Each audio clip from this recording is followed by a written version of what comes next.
উন্নয়ন ধারাকে টেকসই করতে বিনিয়োগ এবং খরচেও টেকসই করতে হবে বলে জানিয়েছেন পরিবেশ, বন ও জলবায়ু পরিবর্তন এবং পানি সম্পদ উপদেষ্টা। তিনি জানান, ইতোমধ্যে টেক্সটাইল শিল্পে বেশ কিছু উদ্যোগ নেওয়া হয়েছে। রাজধানীতে বনায়নের টেকসই বিনিয়োগ শীর্ষক সংলাপে বক্তারা পরিবেশ বান্ধব বিনিয়োগ ও রফতানি সক্ষমতা বৃদ্ধিতে যথাযথ সরকারি সহায়তায় গুরুত্ব আরোপ করেন। সৈয়দ মাদিয়াউদ্দিনের রিপোর্ট।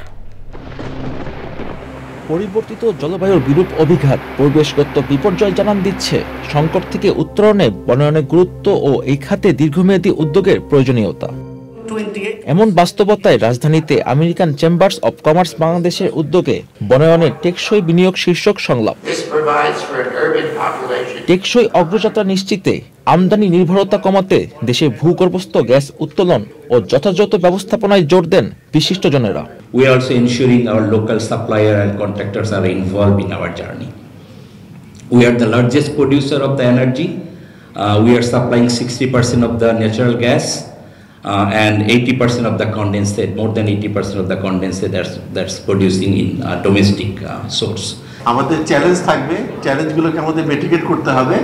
এটাতে আমরা সরকার থেকেও হেল্প চাই, আমরা প্রাইভেট সেক্টরে এগিয়ে যাব। আমরা যদি একত্রে কাজ করি, ডেফিনেটলি আমরা অনেক বড় বড় চ্যালেঞ্জ উত্তরাতে পারবো।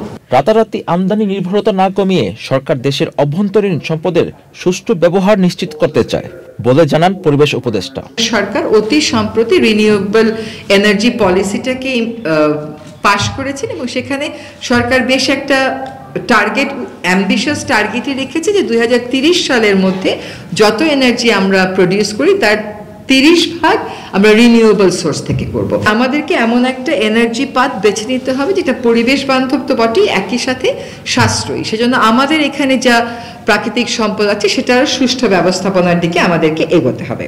অভ্যন্তরীণ সম্পদের সঠিক ব্যবহারে পরিবেশ বান্ধব প্রযুক্তি ও জীবনাচারের বিকল্প নেই বলছেন পরিবেশবাদীরা।